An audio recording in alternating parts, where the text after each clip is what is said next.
Namaste students, I am JVN Dr. Aziz Mohammed Khan from Department of Food and Biotechnology, Faculty of Agriculture and Veterinary Science, Jyoti Vidyapeeth Women's University, Jaipur. Today I am going to discuss about the topic control of microorganism from the bacteriocin produced by lactic acid bacteria. The subject name is Food Biotechnology and the discipline is Food and Biotech. So in the previous video we discussed about the bacteriocins and the bacteriocins produced by lactic acid bacteria. Lactic acid bacteria is a gram-positive bacteria, and they can be used for the production of some specific bacteriocins such as niacin. And by the use of these bacteriocins, lactic acid bacteria protects itself from the pathogenic microorganisms, but it also protects and it also preserve the food that it is produced, such as curd, cheese. Okay, so it is also producing bacteriocin for the protection as well as for the preservation of food. In this chapter, we are going to discuss about the structure and mode of bacteriocin. So, bacteriocin is a toxin which resembles the shape of a protein or peptide. Okay, it is a protein, and the protein chain has some amino acids which are of different size. And what is the mode of action of this bacterium? They cleave the bacteria by the pore formation, nuclease activity, and peptidoglycanase activity. Bacterium affect different essential function of living cells such as transcription, translation, replication, and cell wall biosynthesis. So first we discuss about the pore formation, how the bacteriocin can cleave the pathogenic bacteria by the method of pore formation. So as we know, what is the pore formation? Pore formation is a simple process in which a bacterium causes a formation of a single pore, okay, or a multi pore. Okay. What is the normal mechanism? First, the bacterium will become and it will uh, let me change the color. Okay, first a bacterium will be come and it will make a binding with the bacterial cell. This is the bacterial cell membrane. Okay, and after when the bacterium will be around, it will start a formation of bond between the bacterial membrane. As we know that this bacterial membrane has a negative charge and bacteriocin has a positive charge. So the plus of bacteriocin will bind with the minus of the cell membrane. Okay, so it will come and it will bind on the cell membrane. Okay, so the electrostatic forces, because bacteriocin is has positive charge and cell membrane has negative charge. So due to this electrostatic binding, bacteriocin will bind to the cell membrane, and after binding to cell membrane, this bacteriocin will insert into the lipid bilayer. So there is a lipid bilayer. As we know the structure of the cell membrane, there are a lipid bilayer in which the proteins are embedded. So it starts to inside the lipid bilayer, and after insertion, it will make a pore. Okay. Similarly, it will bind to another side and will make another pole and make another pole at different side. Okay, so due to this mechanism it will make several pores in the cell membrane. What happens due to this? It leads to the release of the cell material. So this material will come out when the cell membrane will be disrupted due to pore formation. All the cell material that is inside the cell cytoplasm will come out and the bacterial cell will be dead. Okay, this is the normal mechanism of pore formation. Here we can find it that this is the lipid bilayer and the lipid bilayer is degraded due to the pore formation mechanism, and when the pore formation will occur all the material will come outside.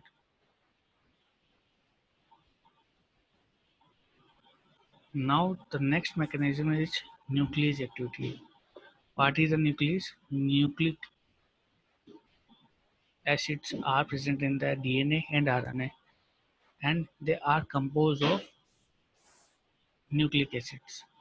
Okay, what does the nucleic acid have? Nucleotides. What does they have? Nucleotides.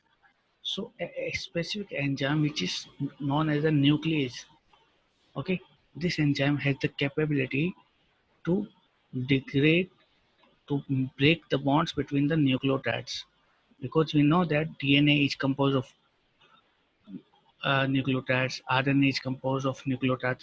So when the bonds between the nucleotides will be break, will be disrupted, then it will lead to the disruption of the DNA and RNA. Okay, and when the DNA and RNA will be disrupted, then it will lead to the killing of the bacteria. So there are some DNAs such as DNase.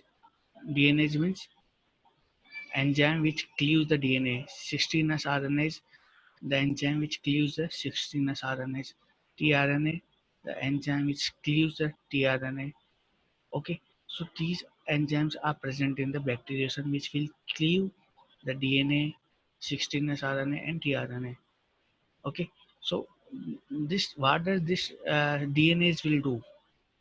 As we know that there is a phosphodiester bond between the two nucleotides.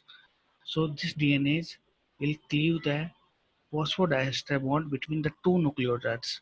Okay, that is the DNA backbone is composed of the nucleotides, and this DNase will cleave that phosphodiester bond between the DNA nucleotides. Similarly, RNA is also a nuclease which will cleave the backbone of the RNA. That is, the nucleotides of the RNA will be cleaved by the RNase, which will lead to the non-functioning of the DNA and RNA, which will lead to the killing of the bacteria or RNA. So here we can find it that these are the DNA sequencing. If the DNA is in the sequence, when the bond between the two nucleotides or three nucleotides will be disrupted, then it will lead to the disruption of the whole bacteria.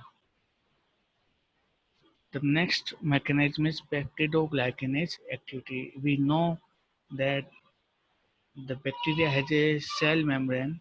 The bacteria has a cell wall which is composed of peptidoglycan. Okay, that is the outermost layer. Peptidoglycan is the outermost layer of the bacteria. So, if the peptidoglycan will be disrupted by the peptidoglycanase enzyme, okay, peptidoglycanase enzyme will disrupt the peptidoglycan. Okay, if the DNA is disrupted, that is known as the nuclease activity. But if we are degrading the peptidoglycan, and it is known as the peptidoglycanase activity.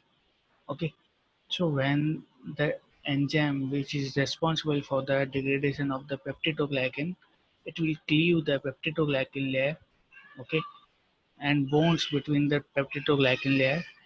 So the peptidoglycan layer will be disrupted, and all the materials inside the uh, cell wall will be disrupted.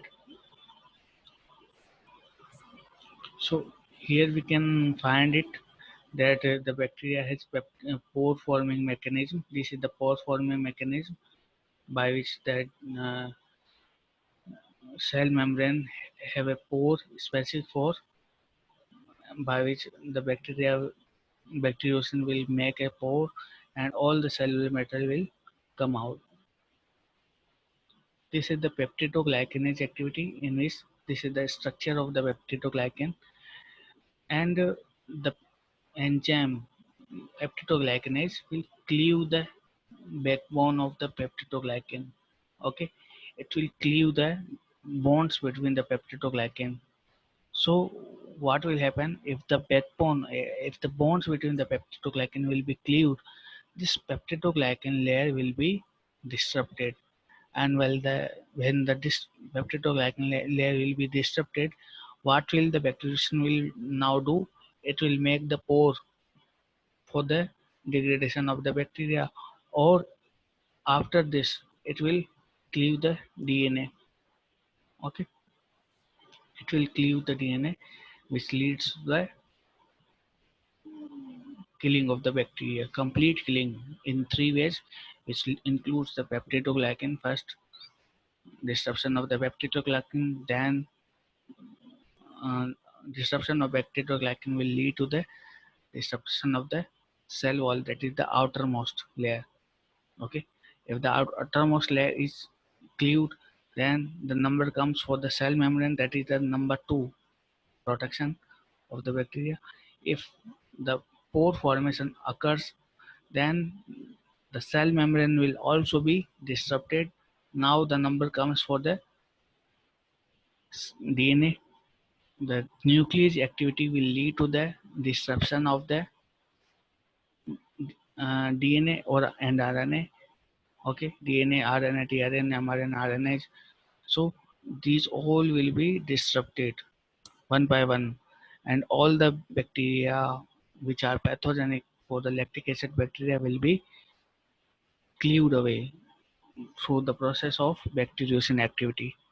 So bacteriocin have more functions which are required for their protection. Similar mechanism is there in another diagram, which include an example of nascent, that is the bacteriocin, and this will lead to the pore formation in the peptidoglycan layer, or pore formation in peptidoglycan layer will lead to the disruption of the cell wall.